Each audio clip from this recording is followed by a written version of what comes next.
The Iron Man by Ted Hughes. Chapter 4, The Space Being and the Iron Man.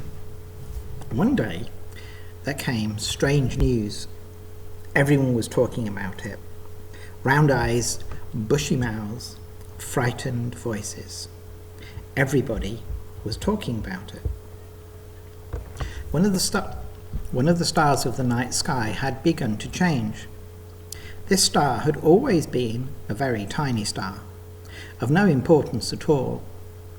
It had shone up there for billions and trillions and zillions of years in the constellation of Orion, that great shape of the giant hunter that strides across space on autumn and winter nights. In all its time, this tiny star had never changed in any way. Now, suddenly, it began to get bigger. Astronomers peering through their telescopes noticed it first. They watched it with worried frowns. That tiny star was definitely getting bigger. And not just bigger, but bigger and bigger and bigger. Each night, it was bigger.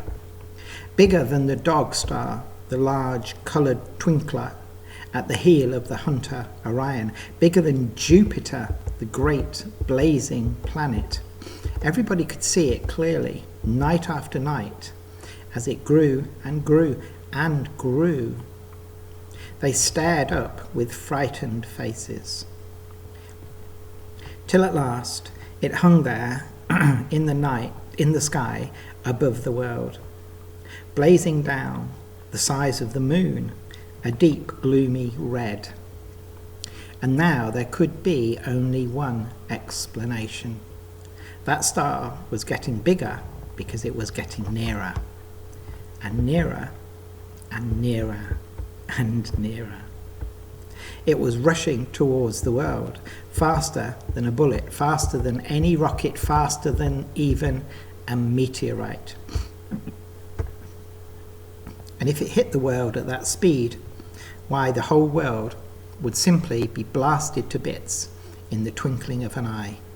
It would be like an express train hitting a bowl of goldfish. No wonder the people stared up with frightened faces. No wonder the astronomers watched it through their telescopes with worried frowns. But all of a sudden, a strange thing. The star seemed to have stopped. There it hung, a deep and gloomy red, just the size of the moon. It got no smaller, it got no bigger. It wasn't coming any nearer, but it wasn't going away either. Now, everybody tried to explain why and how this was. What had happened? What was happening? What was going to happen? And now, it was that the next strange thing occurred. The astronomers noticed it first. In the middle of the giant star, a tiny black speck appeared. On the second night, this speck was seen to be wriggling and much bigger. On the third night, you could see it without a telescope, a struggling black speck in the centre of that giant red gloomy star. On the fifth night, the astronomers saw that it seemed to be either a bat or a black angel or a flying lizard, a dreadful silhouette flying out of the centre of that giant star straight towards the earth. What was coming out of the giant star? Each night, when the astronomers returned to their telescopes to peer up, this black flying horror was bigger, with slow, gigantic wing beats, with long, slow writhings of its body. It was coming down through space, outlined black against its red star. Within a few more nights, its shape had completely blotted out the red star. The nameless, immense bat angel was flying down at the earth like a great black swan. It was definitely coming straight at the earth. It took several days to cover the distance. Then, for one awful night, its wings seemed to be filling most of the sky. The moon peered fearfully from low on the skyline, and all the people of Earth stayed up, gazing in fear at the huge black movement of wings that filled the night. Next morning, it landed on Australia. Barum! The shock of its landing rolled around the earth like an earthquake, spilling teacups in London, jolting pictures off walls in California, cracking statues off their pedestals in Russia. The thing had actually landed, and it was a terrific dragon. Terribly black, terribly scaly, terribly knobbly, terribly horned, terribly hairy, terribly clawed, terribly fanged, with a vast, indescribable, terrible eyes, each one as big as Switzerland. There it sat, covering the whole of Australia, its tail trailing away over Tasmania into the sea, its foreclaws on the headlands of the Gulf of Carpentaria. Luckily, the mountains and hills propped its belly up clear of the valleys, and the Australians could still move about in the pitch darkness under this new sky, this low, queer covering of scales. They crowded towards the light that came along inside its sides. Of course, whoever had been on a mountain top when the dragon landed had been squashed flat. Nothing could be done about them. And there the horror sat, glaring out over the countries of the world. What had it come for? What was going to happen to the world now this monstrosity had arrived?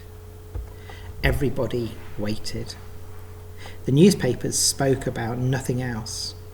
Aircraft flew near this space bat angel dragon, taking photographs.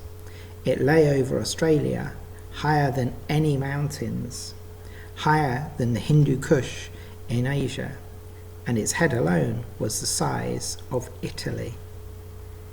For a whole day, while the people of the earth trembled and wept and prayed to God to save them, the space bat angel dragon lay resting its chin sunk in the Indian Ocean, the sea coming not quite up to its bottom lip. But the next morning, early, its giant voice came rumbling round the world. The space bat angel dragon was speaking. It wanted to be fed, and what it wanted to eat was living things. People, animals, forests, it didn't care which, so long as the food was alive. But it had better be fed quickly, otherwise it would roll out its tongue longer than the Trans-Siberian Railway and lick huge swathes of life off the surface of the earth.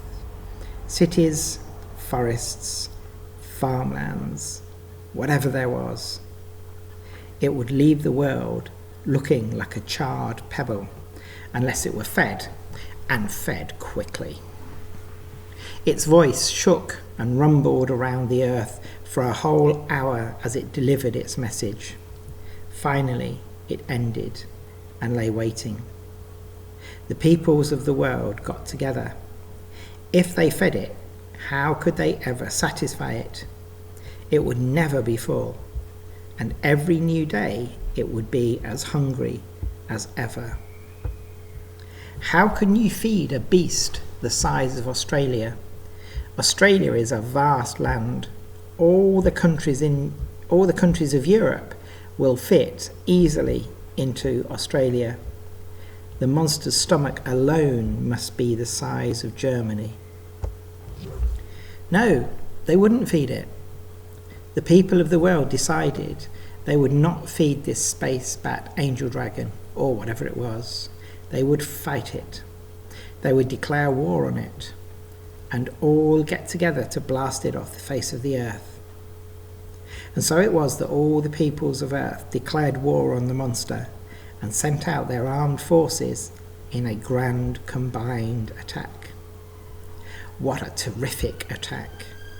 Rockets, projectiles of all sorts, missiles and bombs, shells and flamethrowers, everything was tried. The smoke of the explosions drifted out over the Pacific like a black, crawling continent. The noise of the battle shook the world almost as much as the landing of the dragon had done, and for much longer. Then the noise died down, and the smoke cleared, and the people of the world cried in dismay. The dragon was actually smiling. Smiling! Aircraft flying daringly near photographed the vast face smiling, and the picture was in all the papers. It was smiling as if it had been well tickled. Now, the peoples of the world were worried. They were all great fighters, all spent their spare money on preparing for wars, all making bigger and better weapons. And now they had all tried their utmost to blast this thing off the earth. And what was the result? The dragon merely smiled, and not a scratch could be seen anywhere on its body. Human weapons had no effect on it. But that wasn't surprising. This creature had come from the depths of space, out of the heart of a star. Nobody knew what it was made of. Perhaps it could not be destroyed by any means whatsoever. And now the space bat angel dragon spoke again. It gave the peoples of the world 1 week in which to prepare its first meal.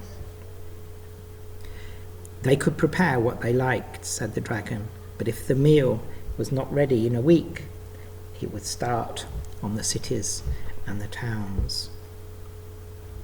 The peoples of the earth, the kings, the presidents and ministers, the farmers, the factory workers and the office workers began to lament. What would happen to them? They would like to say that the monster didn't exist, but how could they? Now the little boy Hogarth heard all about this. Everybody in the world was talking about it and worrying about it. He was sure the Iron Man could do something. Compared to the space bat angel dragon, the Iron Man wasn't very big, of course. The Iron Man was only the size of a tall tree. Nevertheless, Hogarth had faith in the Iron Man. He visited the Iron Man in his scrapyard and talked to him about this great monster that was threatening the earth. Please, he said, please, can't you think of some way of getting rid of it? If you can't, then it's the end of us all. The Iron Man chewed thoughtfully at his favourite titbit, a juicy, spicy old gas stove. He shook his head slowly. Please think of something, cried Hogarth. If this space bat angel dragon licks all life off the earth, that'll be the end of your scrap iron. There'll be no people left to make it. The Iron Man became still. He seemed to be thinking.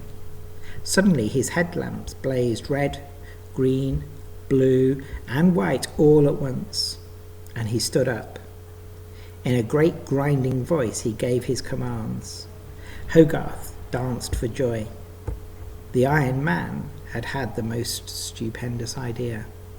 The Iron Man would go out as the champion of the earth against this monster from space.